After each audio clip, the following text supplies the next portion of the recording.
Welcome back. 5 years after the 26/11 attacks on Mumbai, there are still enormous gaps in India's internal security. Our policemen on the ground are still ill-equipped and ill-trained, and there is an absence of center-state cooperation in countering terror. Most importantly, India's coastal areas are inadequately equipped to withstand another attack from the sea. On 26 November 2008, 10 Pakistani terrorists came undetected by sea to unleash mayhem in Mumbai, leaving over 166 people dead, holding an entire city to ransom for over 3 days. But have we learnt anything from 26/11? Can we say that our coastline is secure, that the next Kasab will be eliminated before he sets foot on our soil? Compared to past, now we are in a better position. We have done a lot of things. I'm happy about that. But we have to do more things, because maritime security and coastal security is becoming more and more challenging. India may claim to be better prepared, but in reality, how safe are our coastal cities? For all of India's claims, recent reports from the Maldives suggest that India must remain vigilant. The Maldives recently told New Delhi that the Lashkar-e-Toiba had trained 8 of its terrorists to plan another 26/11-like attack. This cooperation from the Maldives nipped one effort by the LET, but there are other credible inputs pointing to the possibility of another attack via the sea route. Terror groups still prefer the coastal route to infiltrate into India, as they know India's weakness. Although there is a lot of rhetorical discussions and rhetorical focus, implementation at the ground level of steps which will prevent dangers in the future hasn't come about. On the ground, there is no mechanism yet which can ensure 100% security. An event like 26/11 can repeat itself with the same success as Kasab's group of 10. Since 2005, India has been building its coastal defences. The Home Ministry is setting up coastal police stations, providing boats and working with the Indian Navy and the Coast Guard. The government has also set up a national committee to coordinate these efforts. But this committee has not met in a while. The construction of coastal police stations is behind schedule. Boats don't have enough fuel for regular patrolling, raising the question, is India still unequipped to thwart an attack from the sea? On 26/11, the level of preparations were the same, but after 26/11, we beefed up certain other resources and made options available to the government of India in case they wanted to use the Indian Air Force. Meanwhile, India has repeatedly failed to deal with Pakistan with an iron hand. Even 5 years later, Islamabad claims it has no evidence to bring the 26/11 perpetrators to task, despite ample proof provided by India. Whatever has been provided from the Indian side has been more or less photocopies. It is not admissible in evidence. So what India has been doing, it has been passing on to Pakistan those years and then turning around and saying, well, we have given everything to Pakistan, it is not doing enough. The problem on the Pakistani side is that for them, prosecution, all this material is of no consequence, is of no legal value. India must deal sternly with Pakistan, which instead of taking action against terrorists, has turned on the aggression at the LOC with over 200 infiltration attempts this year alone. India must plug the vast gaps in security along the coastline, gaps that exist despite the Mumbai attacks 5 years ago, something our government is acutely aware of. Even 5 years after the 26/11 attacks, what is clearly absent from the Indian scene is a comprehensive review of what really went wrong and how India could prevent such a terror attack in future.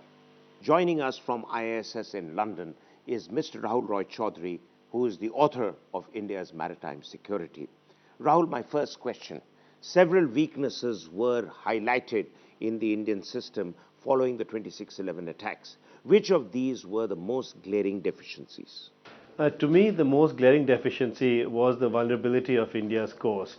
the 2611 terrorists came to Mumbai by sea, despite a government report 7 years earlier warning of the weaknesses of coastal security and the vulnerabilities of India in this area. The group of ministers report of 2001 had actually highlighted this deficiency and also suggested several recommendations for implementation.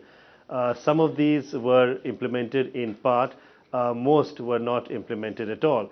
And this is where the real vulnerability came to be seen 7 years later in 2008. The one area, apart from the weaknesses of our police forces, that still needs considerable attention is coastal security. Where do you feel we must focus on in the near and in the long term? In the long term, clearly there has to be a mindset change in India about the importance of coastal security. In the past, clearly there's been a dominance of focus on land issues, whether it is in terms of the army, the paramilitary, the air force also in a way, clearly for India's threats and challenges. But what 2611 demonstrated is that there is clearly a requirement to focus in a much more holistic manner on issues of maritime security that takes into consideration the land dimensions of security, the new threats and new challenges, but also has a very clear aspect in terms of maritime security. In the short term, I think there are two areas that need to be focused on. Firstly, the relationship among the coastal states and the central government on issues of law and order in terms of intelligence threats and assessments needs to be fine-tuned. The coastal states have executive responsibility on a large number of issues in this area, and the government in Delhi needs to take cognizance of this and work with the coastal states. The second area really is in terms of the relationships between and among the Marine Police, the Coast Guard and the Navy in terms of this more holistic perspective of maritime security, including coastal security and defense. It has been reported that terror groups in Pakistan continue to eye India's coastal cities to carry out another dramatic attack like the 2611 attacks. The latest set of reports from Maldives also highlights this concern. Do you think these fears are exaggerated? I think the nature of coastal security, of course, is that it can take place in any part of peninsular India. It could take effect in some of the major cities or towns. The key clearly is that there will very well be again concerns over terror attacks in the coastal cities in India, but to focus just on one particular threat assessment that has come through isn't right. I think what needs to be done is to really have a much larger and a longer focus on coastal security through the next few months and years, and this will in effect then be able to deter any attack taking place in the coastal areas and cities. Well, there is still considerable disconnect between our diplomatic and our military aims vis-a-vis Pakistan, as also between what the center must do and what the states must do to counter terror. What all do you think needs to be immediately addressed to prevent another 2611 type attack in India? I think it's very clear, firstly, that for the last few years we haven't seen another spectacular attack, which is good news. The bad news, of course, is that this is a continuing challenge and a constant threat, and there needs to be really a clear focus that is holistic in terms of a comprehensive view of some of the challenges and concerns that India has, but also in terms of the diplomatic engagement with Pakistan. I think India needs to have this diplomatic engagement, but needs to be very clear in terms of what it expects to achieve from this, and in this respect to also understand some of the nuances and the changes and the shifts that are taking place within Pakistani domestic politics and Pakistan's domestic security priorities. What is becoming quite clear that bureaucratic desire to control their turfs of influence is jeopardizing the security of the country and particularly the people who live in our coastal areas. And the only beneficiary of this turf war is going to be the terror groups that operate from Pakistan. That's all in this episode of Latitude. We'll be back next week with another episode. Until then, goodbye and thank you.